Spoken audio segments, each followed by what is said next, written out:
Hello everyone, welcome back to the next video. और आज का हम लोग का हिस्ट्री का काफ़ी लोगों ने कमेंट कर रहे थे हिस्ट्री के सब्जेक्ट क्वेश्चन के बारे में, जो कि बहुत ही दिनों से मैं सोच रहा था आप लोग के लिए कि हिस्ट्री के सब्जेक्ट क्वेश्चन लाऊं जो कि इंपॉर्टेंट होगा, जो कि इस बार के एग्जाम में आ सकते हैं। और ये जो क्वेश्चन मैंने कवर किया हूँ, ये जो शॉर्ट क्वेश्चन होते हैं जो 2 नंबर के 2 मार्क्स के होते हैं, उसको कवर किया हूँ। देखेंगे अगर आप लोग वीडियो को लाइक करते हैं, सबसे ज़्यादा शेयर करते हैं और कमेंट बताएंगे और भी वीडियो अपलोड करने के लिए हिस्ट्री के या फिर कोई भी सब्जेक्ट के सब्जेक्टिव क्वेश्चन तो मैं अपलोड करूँगा। और ये जो क्वेश्चन बहुत ही इंपॉर्टेंट है, तो इसलिए आप लोग पूरी वीडियो को ध्यान से देखिए और देखेंगे कौन कौन से क्वेश्चन जो आपके एग्जाम में इस बार आ सकती हैं। तो देखते हैं पहला क्वेश्चन, जैसे देख पा रहे हैं, अपना हड़प्पा सभ्यता के विस्तार पर संक्षिप्त टिप्पणी लिखें। जो हड़प्पा सभ्यता है इसके कहाँ तक फैलाव है, विस्तार क्या है, कौन चीज़ है ये, इसके बारे में आपको छोटे से बारे में संक्षिप्त टिप्पणी लिखने बोलता है। तो देखिए इसका आंसर किस तरह होता है। तो सबसे पहले जानते हैं आप सभी को, हड़प्पा सभ्यता एक कांस्य युग की सभ्यता है, सबको पता है कौन सी सभ्यता है, कांस्य युग की सभ्यता है। और इसकी क्षेत्रफल की बात करें, जिसका क्षेत्रफल लगभग 12,99,600 वर्ग तक फैला हुआ है। ये जो है इसकी क्षेत्रफल 12,99,600 वर्ग तक फैला हुआ है। और ये कहाँ कहाँ पड़ता है, कौन कौन सी राज्य में, तो ये पड़ता है आपका पंजाब, सिंध, राजस्थान, गुजरात तथा बलूचिस्तान के कुछ भाग और पश्चिमी उत्तर प्रदेश के सीमावर्ती भाग में सम्मिलित है ये। उसके बाद इसकी विस्तार कहाँ तक है, तो इसका विस्तार हो जाएगा आपका उत्तर में जम्मू से लेकर दक्षिण में नर्मदा नदी के मोहावने तक और पश्चिम में बलूचिस्तान के मकराना समुद्र तट से लेकर उत्तर पूर्व में मेरठ तक था।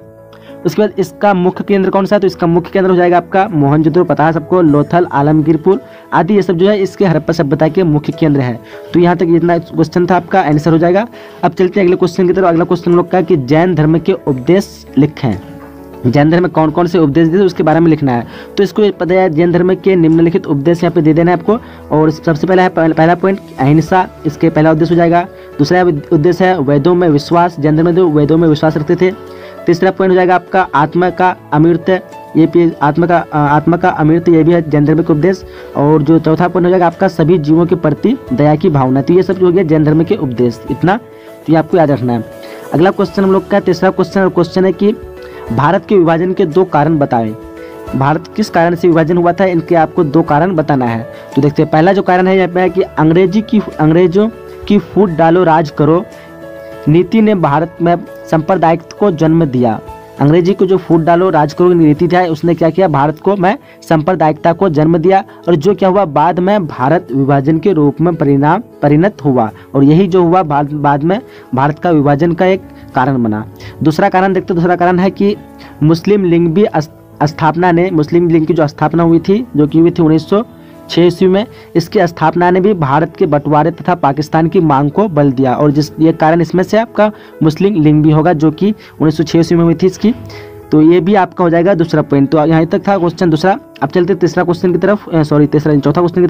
और चौथा क्वेश्चन है अस्थायी बंदोबस्त से आप क्या समझते हैं। अस्थायी बंदोबस्त जो है वो आप मतलब क्या समझते हैं, इसके बारे में आपको लिखना है। तो इसका आंसर जो हो जाएगा आपका 1793 ईस्वी में लॉर्ड कॉर्नवालिस द्वारा बिहार, बंगाल, उड़ीसा में एक अस्थायी लगान लगाई गई। एक क्या गई, अस्थायी लगान, जिसका कोई स्थायी नहीं था, लगान लगाई गई, जिसमें किसानों से अत्याचार कर भू राजस्व के रूप में रकम ली जाती थी। एक अस्थायी लगान लगाई गई जिसमें किसान जो होते थे उससे एक भू राजस्व के रूप में रकम ली जाती थी। उसके बाद दिया हुआ है कि इसी व्यवस्था को हम क्या कहते हैं, अस्थायी बंदोबस्त कहा जाता है। अगला क्वेश्चन हम लोग का 5वां क्वेश्चन है कि सूफीवाद से आप क्या समझते हैं। हमको बताना है कि सूफीवाद क्या है। तो सूफीवाद क्या है, तो सबसे पहले देखते हैं इसका आंसर क्या होगा। तो यहाँ पे देख रहा है कि सूफीवाद 19वीं शताब्दी में मुद्रित एक अंग्रेजी शब्द है। कौन सी शब्द है, एक अंग्रेजी शब्द है। कब, 19वीं शताब्दी में इसको मुद्रित किया गया था। इस शब्द का अर्थ विद्वानों के अनुसार जो होता है वो अलग अलग दिया, कई विद्वान ने इसका अलग अलग दिया। और इसमें हम जानते हैं इस्लाम ग्रंथों में, तो इस्लाम ग्रंथों में इस शब्द का इस्तेमाल तसव्वुफ के रूप में होता है। किसके रूप में होता है, तो तसव्वुफ के रूप में होता है, जो कि क्या हुआ 12वीं 13वीं शताब्दी में ख्वाजा मोइनुद्दीन चिश्ती बाकायदा सूफीवाद के प्रचार प्रसार में जुट गए थे। कि कार्बन 14 विधि से आप क्या समझते हैं, कार्बन 14 विधि क्या है, आप इससे क्या समझते हैं। तो देखिए इसका आंसर किस तरह को देखते हैं। क्वेश्चन इसका आंसर इस तरह की तिथि निर्धारण करने की, किसी मतलब डेट को निर्धारण करने की ऐसी वैज्ञानिक विधि जिसके द्वारा पुरानी वस्तुओं की आयु ज्ञात की जाती है। ये कार्बन 14 विधि ऐसी विधि है जिसके द्वारा हम पुरानी वस्तु की हम आयु निकालते हैं, कि मतलब कोई सी भी वस्तु कितनी पुरानी है। तो या फिर कह सकते हैं अर्थात जिस पदार्थ में कार्बन 14 की मात्रा अधिक होती है उसकी आयु कम होती है। कहने का मतलब जिस पदार्थ में कार्बन 14 की मात्रा अधिक होगी तो उसकी उम्र कम होगी, और जिस पदार्थ में कार्बन 14 की जो मात्रा होती है कम होती है तो उसकी उम्र क्या होती है, अधिक हो जाती है। तो इसी विधि को हम क्या कहते हैं, कार्बन 14 विधि कहते हैं। ये क्वेश्चन था। अब चलते हैं अगले क्वेश्चन की तरफ। और अगला क्वेश्चन लोग का 7वां क्वेश्चन कि पुरातत्व से आप क्या समझते हैं, पुरातत्व से आप क्या समझते हैं। तो इसका आंसर हो जाएगा वैज्ञानिक की वह शाखा जिसके माध्यम से पृथ्वी के गर्भ यानी पृथ्वी के अंदर से छिपी हुई सामग्री, कोई भी सामान जो भी खुदाई कर अतीत के लोगों के भौतिक जीवन का ज्ञान प्राप्त किया जाता है, कि पहले को लोग कैसे रहते थे, क्या थे, क्या क्या चीज़ उस समय चल रहे थे, उन सभी चीज़ों के बारे में पता लगाते हैं तथा उस काल में होने वाले घटनाओं की जानकारी भी प्राप्त की जाती है। इसी को हम क्या कहते हैं, पुरातत्व कहते हैं। ये हो गया क्वेश्चन। तो अब चलते हैं अगले क्वेश्चन की तरफ। और अगला क्वेश्चन लोग का है 8वां क्वेश्चन, और क्वेश्चन की रॉलेट एक्ट क्या है। जो रॉलेट एक्ट है ये क्या है, इसके बारे में आपको थोड़ा लिखना है।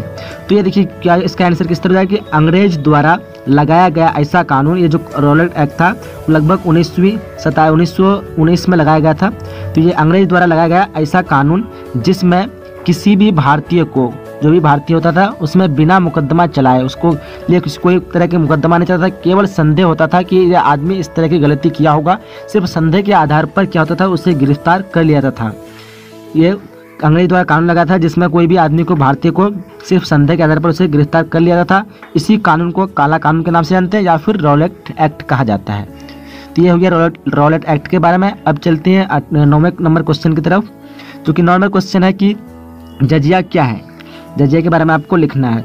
तो जजिया क्या होता है कि अकबर के काल में लागू किया गया जजिया एक प्रकार का कर या शुल्क है। ये जो लगाया था अकबर के काल में लगाया गया था जजिया, और ये क्या है, एक तरह का कर जिसको हम कहते हैं शुल्क, या फिर आप कह सकते हैं उसको अनुदान शुल्क है, जो मुगल काल में धार्मिक स्थलों के रखरखाव और निर्माण के लिए किया जाता था। इसका इस्तेमाल, जजिया का इस्तेमाल लेकर के मुगल काल में जो भी धार्मिक स्थल होते थे जिसका हम रखरखाव करने के लिए, वो मुगल काल के लोग रखरखाव या फिर उसे बचाव रखने के लिए या फिर निर्माण करने के लिए ये जो वसूल करते थे जजिया, उसका इस्तेमाल उस चीज़ में करते थे। ये जो गैर मुसलमानों में नहीं लिया जाता था, जो मतलब गैर मुसलमान रहते थे उससे नहीं लिया जाता था, किंतु क्या हुआ कि बाद में औरंगजेब ने इसे गैर मुसलमानों पर भी लागू कर दिया था।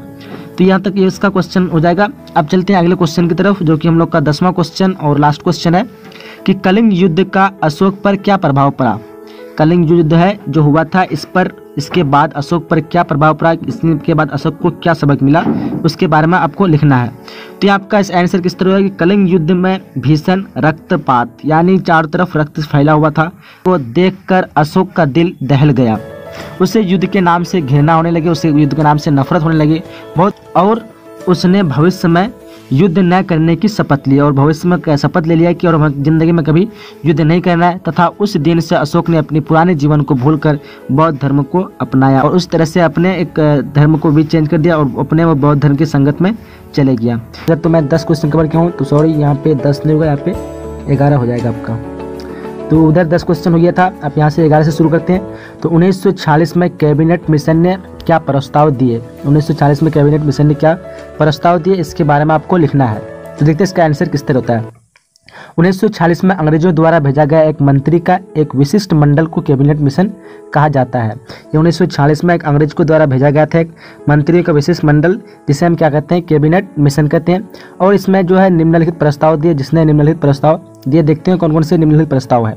तो पहला पॉइंट जैसे आप यहाँ देख पा रहे हैं, लिखा हुआ कि एक वैधानिक असेंबली का चुनाव हो जो देश के लिए नया संविधान बनाए। एक ऐसा असेंबली का चुनाव किया जाए जो देश के लिए एक नया संविधान बनाए। दूसरा पॉइंट है नए संविधान लागू होने तक सभी राजनीतिक दलों को एक आंतरिक सरकार बनाई जाए जो प्रशासन का कार्य चलाए। जब तक नया संविधान लागू न होते हैं तब तक क्या होना चाहिए, होने तक सभी राजनीतिक दल जो होता है एक आंतरिक सरकार बनाई जाए, अपने अंदरों में बनाया जाए जो पूरे प्रशासन का कार्य चलाए। यह हो गया दूसरा पॉइंट। और तीसरा पॉइंट है हम लोग का कि सब प्रांतों की एक ही केंद्रीय सरकार हो, पूरे प्रांत में एक ही केंद्रीय सरकार हो जो बीचों बीच हो सबके लिए, जिसके अधीन देश की बाहरी नीति, सुरक्षा, यातायात के साधन आदि प्रमुख विभाग हो। एक ऐसा केंद्र की सरकार होना चाहिए जिसमें पूरे देश में जितना भी सुरक्षा है या फिर कोई भी यातायात के साधन, किसी भी प्रमुख चीज़ है, उन सभी का देखभाल करें। तो ये हो गया तीसरा पॉइंट। अब चलते हैं अगले क्वेश्चन की तरफ। अगला क्वेश्चन लोग का, और यहाँ पे हो जाएगा आपका क्वेश्चन नंबर 12। जब ये गलत हो सब हो जाएगा, यहाँ पे क्वेश्चन नंबर 12 हो जाएगा कि अकबर को राष्ट्रीय शासक क्यों कहा जाता है। कौन से कारण है जिसके कारण अकबर को राष्ट्रीय शासक कहा जाता है, इसके बारे में आपको लिखना है। तो इसका आंसर किस तरह देखते हैं। मुगल काल में अकबर एक सर्वश्रेष्ठ शासक था। इसको माना जाता है मुगल काल के सबसे सर्वश्रेष्ठ शासक अकबर को, जिसको निम्नलिखित कारणों से राष्ट्रीय शासक कहा जाता है। उसके कई कारण हैं, तो देखते हैं कौन कौन से कारण हैं। तो यहाँ पे आप देख रहे हैं कारण, जैसे कि पहला कारण है राजनीतिक एकता। इसके अंदर कोई भी राजनीतिक भेदभाव नहीं था, सबके लिए बराबर कार्य करते थे। तो यहाँ राजनीतिक एकता के कारण इसे हम क्या कहते हैं, अकबर को एक सर्वश्रेष्ठ शासक कहते हैं। एक पहला पॉइंट यहाँ पे हो जाएगा। दूसरा पॉइंट हो जाएगा आपका धार्मिक एकता।